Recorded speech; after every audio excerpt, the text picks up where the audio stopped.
Well, yes, we should give our enemy, its leaders, a safety net,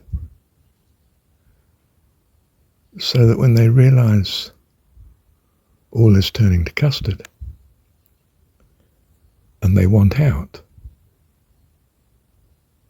they can come to you. Yes, on your terms, but those terms are much better than they're facing. Their own population may be about to kill them. You know, it's not going to be a wonderful retirement at all. It's managing a place in Siberia until you're put down,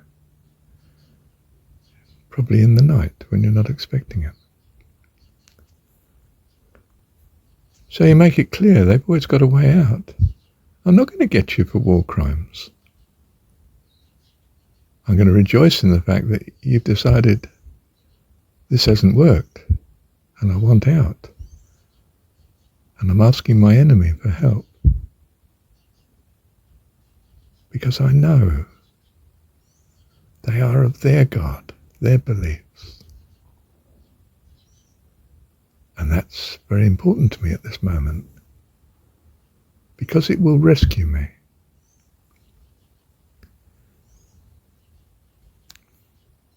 I'm not talking about rewarding people for their bad efforts, of course. I'm talking about realizing when further hostility towards a person is pointless, because their position has changed dramatically such that they can't continue doing the evil they were doing anyway. And they are now desperate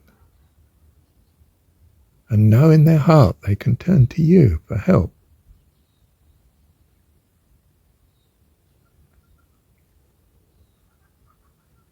This is transforming grace in religious terms.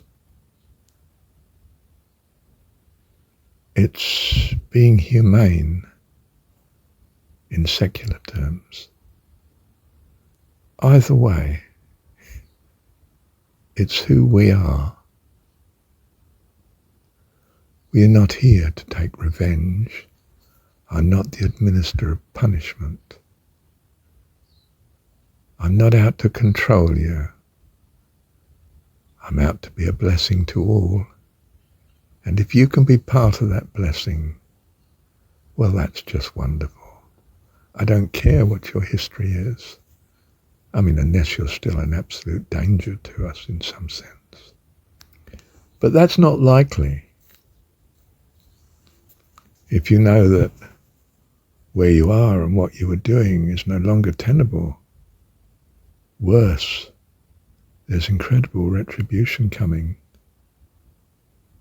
and you desperately look for a way out, and we're there in your need, to meet your need. Wow. Wow.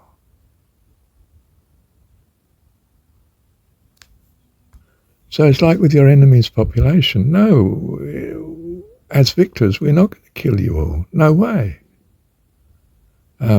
You could say in pragmatic reasoning, because you're citizens and, you represent productive wealth and so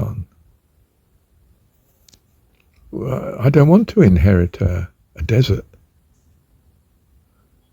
a land of bare rock, burnt to the rock surface.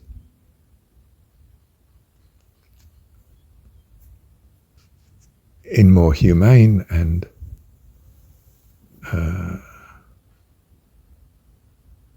caring terms, I just want a world that is in harmony and, well, quite simply happy, cooperative with each other and a blessing. And if you know that, then you know I'm not your true enemy. We have difficulties at present over some issues, some understanding, some values. But I'm not out for your destruction, your, quotes, just reward, desserts, punishment, as so many religious views have seemed to be. I'm here to rescue, to save. And that, of course, I mean, the obvious, just to mention that word, is what the Jesus story is meant to be about. He's meant to be saviour, not masterful king who's come to judge and throw half the population into eternal damnation, hell. Or get someone else to do it for him. It's not that. I don't care what the world's religions have been. It's not that. And as far as I can see, the Jesus story was not that either. And if it does hint at being such in places, then I assume it's editing. Someone's had a go at the story. And I wouldn't be at all surprised. And I don't care if that is not true. I know what I value. You know, it's Shadrach, Meshach and Abednego again, isn't it? And even if our God does not rescue us, well, we couldn't worship you.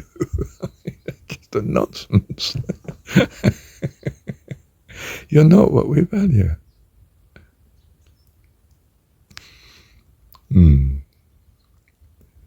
Strange story that, isn't it? Now, I'm not saying they were right either. After all, they could not really worship him in truth, in spirit and in truth in their hearts. They could have gone through the outward show, which is probably all he wanted anyway. You know, he knows the heart of man as well as you do. It can be extremely deceitful and appear to be really good citizens in your country until they get an opportunity to down you, and then they do.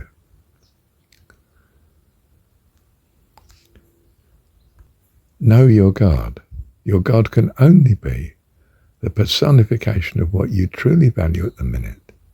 And if you love that with all your heart and soul, and I think following mind and strength therefore, then you will quickly find out what revision you need to make to your values and your view of your God, and move, I think, ever closer to the truth, your truth. My trust is, it's the same for all. Even at present, our needs are so similar that our values are likewise very similar. There's great hope by our commonality. Thank you, Heavenly Dad. And how much devastation and how many lives can you save by your enemy knowing that he can always start again? Okay, life will be different, but perhaps so much better than the mess he finds himself in and the fear he finds himself in. When everyone around him wants to kill him, he's just clear on it. It's not that he's paranoid, it's true. Okay, that's the individual. But whole groups of people, you know, I mean, in the case of Germany, one would say the Nazi Party. No, I can't go into that country as the victor bringing peace from the West and have every person that was a Nazi executed. It's just not on. I start again. Is it Mandela who, you know, no, we're not going to take revenge on the white Europeans that are still here. We're going to start again. Revenge is not the way. We're not just the rescue of our own people. We're the rescue of our enemies too. We want them to be a part of what we understand to be the good life, and they haven't understood perhaps. But perhaps can be part of now. Do you see, we can be known. Like I heard someone talk, and they're saying this is nonsense to suppose that we can do without American buying power and trade.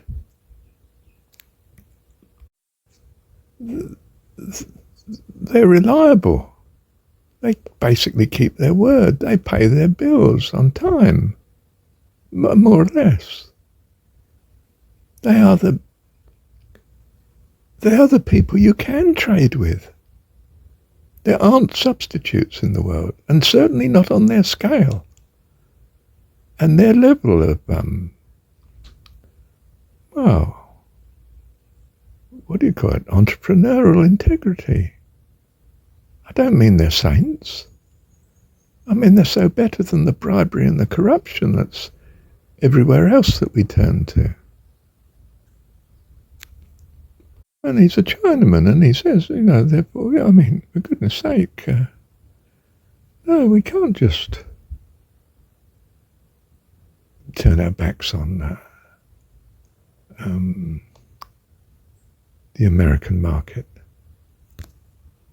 Do you see, your integrity is your greatest asset.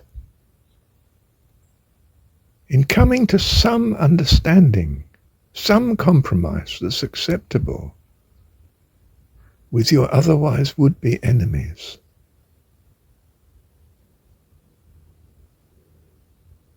Wow.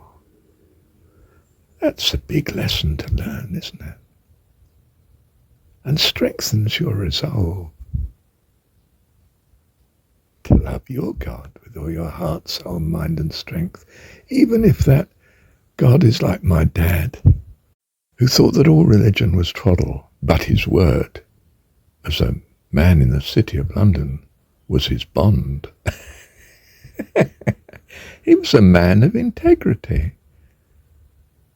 You could count on him, and even I, who saw him as the enemy, knew I could count on him, and did. Well, I failed a bit in following Mum flat out, and to the exclusion of him, but, well, we all make mistakes. That was a big one. That cost me my inheritance. Thank you, Heavenly Dad. Thank you, Dad.